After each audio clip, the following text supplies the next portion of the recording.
Hello students, मैं सब रोनक मंत्री। आज हम स्टार्ट करने जा रहे हैं हमारे कुछ जो टॉपिक थे, जैसे हमारे जैसे मल्टीपल साउंड्स और अल्ट्रासाउंड, उनके यूजेस क्या होते हैं, उनकी एप्लीकेशंस क्या होती है, उसके बारे में अपन बात करने जा रहे हैं। ठीक है, तो देखिए भाई, मतलब मल्टीपल साउंड कि भाई साउंड बार बार टकरा करके अपने पास पहुंचता है, तो इसका क्या बेनिफिट हमें होता है। अब मतलब डेली लाइफ में अपन इसको किस तरीके से समझ सकते हैं।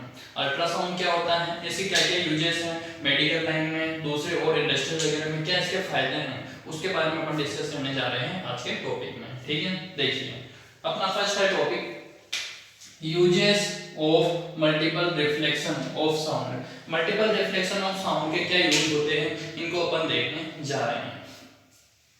मल्टीपल रिफ्लेक्शन का मतलब क्या होता है, जैसे साउंड है अपने पास की भाई, ये क्या है, एक मतलब कर्व शेप में मान लो कोई अपने पास हुआ है, पाइप है, उस पाइप में क्या हो रहा है, अपन एक साइड से साउंड को जनरेट कर रहे हैं, तो साउंड क्या होता है, मतलब मल्टीपल रिफ्लेक्शन, यानी रिफ्लेक्शन होगा पहले ऊपर नीचे और नीचे बार बार रिफ्लेक्शन होता हुआ, मतलब इसके अंदर भी अगर ज्यादा तो रिफ्लेक्शन होता हुआ हमारे कानों तक पहुंचेगा। ठीक है ना, तो वो क्या हो गया, मल्टीपल रिफ्लेक्शन ऑफ साउंड। ठीक है, इसकी क्या बेनिफिट्स है उनको देखते हैं। देखिए सबसे फर्स्ट आ गया हमारे पास मेगाफोन्स, जैसे कि भाई म्यूजिकल इंस्ट्रूमेंट होते हैं, उसमें megaphones, horn, musical instrument such as trumpets and shehnais are all designed to send sound in particular direction without spreading it in all direction. देखो क्या होता है, मेरे पास समझने की ये है कि भाई जो अपन, जैसे मैं आपको कोई भी चीज बोल रहा हूँ तो वो क्या होगी, हर डायरेक्शन में साउंड उसका जाएगा।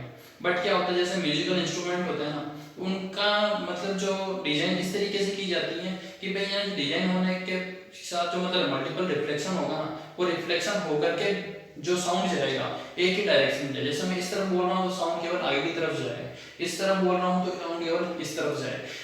जिस डायरेक्शन में अपन बोल रहे हैं या जिस डायरेक्शन में उस इंस्ट्रूमेंट को बजा रहे हैं, उसी डायरेक्शन में उसकी आवाज जाए, जिससे जो सामने वाले जो सुनने वाले लोग हैं उनके ऊपर इसका ज्यादा इफेक्ट पड़े। ठीक है, जैसे मान लो कोई प्रोग्राम हो रहा है, उसमें जैसे मान लो कि कोई अपने पास कोई इंस्ट्रूमेंट है, उसका मतलब वो प्रोग्राम में बजा रहे हैं, तो वो क्या करते हैं, सामने की तरफ रख के इस तरीके से बजाते हैं, जिससे क्या होता है, आवाज डायरेक्ट जो सामने वाले पर्सन बैठे हैं, ऑडियंस बैठी हुई है, उनके कानों तक आवाज को पहुंच रहा है। तो इससे क्या होता है, मतलब उनको उस आवाज का मतलब जो एक्चुअल आवाज वो सुनाई देती है। ठीक है, तो ये फायदा है म्यूजिकल इंस्ट्रूमेंट में मल्टीपल साउंड का। ठीक है, नेक्स्ट देखिए, नेक्स्ट आ रहा है अपने पास स्टेथोस्कोप। स्टेथोस्कोप स्टेथोस्कोप क्या चीज होती है, आप लोगों ने नाम सुना ही होगा।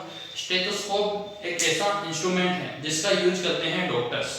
डॉक्टर्स कहाँ पे यूज करते हैं, जो अपने गले में लगा करके घूमते हैं, वो हो गया अपने पास क्या हो गया, स्टेथोस्कोप। जिसको क्या करते हैं डॉक्टर्स, किसी भी पेशेंट की जो हार्ट बीट होती है उसको सुनने के काम में लेते हैं, क्योंकि उसके किसी भी पर्सन के हार्ट बीट से वो पता कर देते हैं कि भाई ना उसकी जो हार्ट बीट किस तरीके से है, क्या कम है, ज्यादा है, उनसे उनको पता चल जाता है कि पेशेंट की कंडीशन कैसी है। ठीक है, अब ये तो हो गई स्टेथोस्कोप के बाद। अब स्टेथोस्कोप में भी क्या होता है, जो पर्सन की हार्ट बीट होती है ना पेशेंट की, वो डॉक्टर के ईयर तक जो पहुंचती है वो मल्टीपल रिफ्लेक्शन के थ्रू ही पहुंचती है।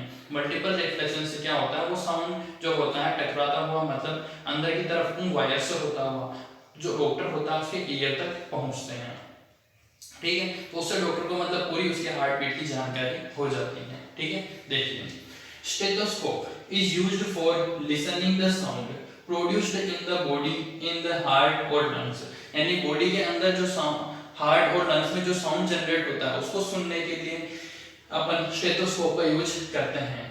In stethoscope, the sound of the patient heartbeat reaches the doctor's ear, यानी कि पेशेंट की हार्टबीट का साउंड डॉक्टर के ईयर तक पहुंचता है by multiple reflection of sound, multiple reflection of sound के थ्रू।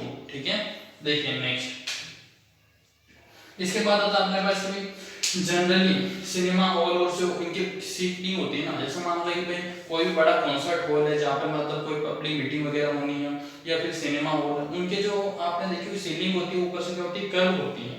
कर्व इसलिए होती है कि आवाज टकरा करके वापस ऑडियंस तक ही पहुंच सके, क्योंकि वहाँ पे क्या होता है, साउंड सिस्टम लगे होते हैं जिससे आवाज क्या होती है चारों तरफ फैलती है। तो फैल करके कब बनाया जाता है, जैसे घूम करके वापस उन्हीं ऑडियंस के पास जा सके आवाज, जिससे कि उनको पूरी तरीके से जो आवाज क्रिएट हो रही है वहाँ पे वो सुनाई दे सके। ठीक है, देखिए generally the ceiling of the concert hall and cinema halls are curved so that sound after reflection reaches all the corner of the hall. ठीक है ना, यानी कि जिससे कि क्या हो, सारे कॉर्नर तक जो साउंड है वो पहुंच सके हॉल के।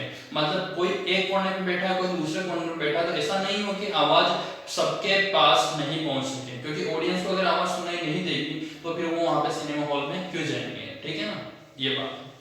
अब आते हैं इसके बाद, ये तो थे मल्टीपल रिफ्लेक्शन ऑफ साउंड के कुछ यूजेस। इसके बाद बात आती है हमारे पास कि भाई एप्लीकेशन ऑफ अल्ट्रासाउंड, यानी कि अल्ट्रासाउंड के क्या यूज हो सकते हैं। ठीक है, अल्ट्रासाउंड, अल्ट्रासाउंड क्या होता है, मैंने आप लोगों को बताया ऐसी साउंड फ्रीक्वेंसी जो 20,000 हर्ट्ज से ज्यादा होती है उसको बोलते हैं अल्ट्रासाउंड फ्रीक्वेंसी।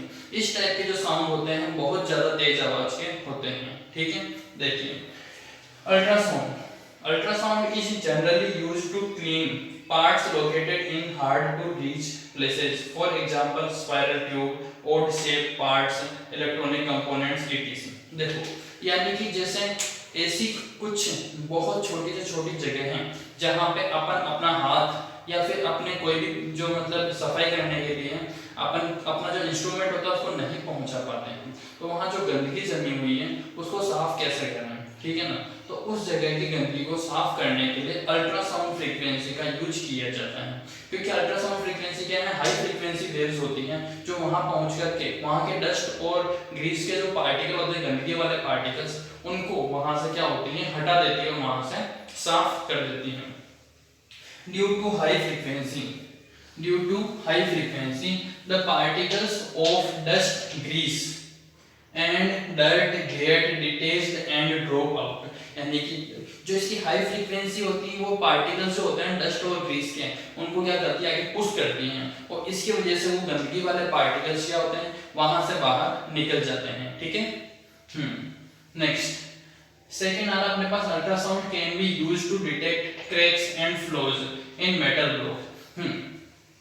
मेटल के जैसे ब्लॉक बने हुए हैं तो उसमें क्या होता है, मान लो कहीं पे क्रैक आ गया है या फिर कोई फ्लो आ गया है, तो उसको किस तरीके से डिटेक्ट करना है, इसको डिटेक्ट करने का काम भी कौन करता है, अल्ट्रासाउंड। अल्ट्रासाउंड से मान लो कोई मेटालिक ब्लॉक है जिसमें क्या कहीं पे बीच में छोटा सा माइनर डिफेक्ट है या डिटेक्ट उसके अंदर क्या आ गया है, कुछ मतलब छेद वगैरह हो गए हैं, तो उसको किस तरीके से डिटेक्ट करते हैं, इसके लिए हाई फ्रीक्वेंसी वेव्स यानी कि अल्ट्रासाउंड वेव्स का यूज किया जा सकता है। ठीक है, देखिए ultrasound waves are allowed to pass through the metal block. Ultrasound waves जो होती हैं उनको पहले पास किया जाता है किससे, मेटालिक ब्लॉक से, एंड डिटेक्टर्स आर यूज्ड, और फिर उसमें क्या होते हैं पहले ट्रांसमिट करने के लिए ट्रांसमीटर लगे हुए हैं, उनको वेव्स को वापस लेने के लिए वापस से क्या होगी, एक डिटेक्टर्स होंगे जो वेव्स को क्या करेंगे वापस से डिटेक्ट कर लेंगे, and detectors are used to detect the transmitted waves को वापस से डिटेक्ट करेंगे, जिससे पता चल जाएगा कि भाई वहां पे कोई डिफेक्ट है या नहीं है। ठीक है, ये हो गया हमारा next second point complete. Third, ultrasound waves are made to reflect from various parts of heart and form the image of heart, यानी कि अल्ट्रासाउंड क्या करते हैं कि भाई बॉडी के अलग अलग पार्ट से रिफ्लेक्ट होकर के वापस से उसकी क्या कर सकते हैं, इमेज बना सकते हैं, और उस इमेज का यूज मेडिकल लाइन में डॉक्टर्स के थ्रू किया जाता है। ठीक है, तो उससे क्या होता है उनको बॉडी के में जो हार्ट के ऑर्गन है उसमें क्या डिफेक्ट वगैरह है, क्या प्रॉब्लम आ रही है, वो उनको समझने में इजी रहता है। ठीक है, देखिए इसको क्या बोलते हैं, this technique is called echocardiography. इसको क्या बोलते हैं, इकोकार्डियोग्राफी। ध्यान रखना है, अपने क्वेश्चन बन सकता है इकोकार्डियोग्राफी क्या होती है, कि भाई बॉडी के जो ऑर्गन्स हैं जैसे कि हार्ट, उनकी इमेज बनाने की जो टेक्निक होती है उसको बोलते हैं इकोकार्डियोग्राफी। ठीक है, next, ultrasound scanner used to waves for getting image of internal organ of the human body। अपनी बॉडी के अंदर वाले जो ऑर्गन्स होते हैं उनकी इमेज अच्छी तरीके से स्पष्ट बनाने के लिए दूसरी टेक्निक और है हमारे पास, उसका यूज किया जाता है अल्ट्रासाउंड स्कैनर के साथ में। ठीक है, ए डॉक्टर में image the patient organ such as liver. हाँ, डॉक्टर क्या कर सकता है, इन ऑर्गन्स की इमेज बना सकता है। ऑर्गन्स के नाम बता रहे हैं, देखिएगा कौन कौन से हैं, लीवर, फिर gall bladder, uterus, kidney, etc. कुछ इस टाइप के ऑर्गन हैं जिनकी इमेज फॉर्म की जा सकती है अल्ट्रासाउंड फ्रीक्वेंसी अल्ट्रासाउंड स्कैनर का यूज करते हुए। ठीक है, this technique is called ultrasonography. इस टेक्निक को बोलते हैं अल्ट्रासोनोग्राफी। ठीक है, नाम सुना होगा आपने अल्ट्रासोनोग्राफी। सोनोग्राफी जिसको हम बोलते हैं वही है हमारे पास अल्ट्रासोनोग्राफी।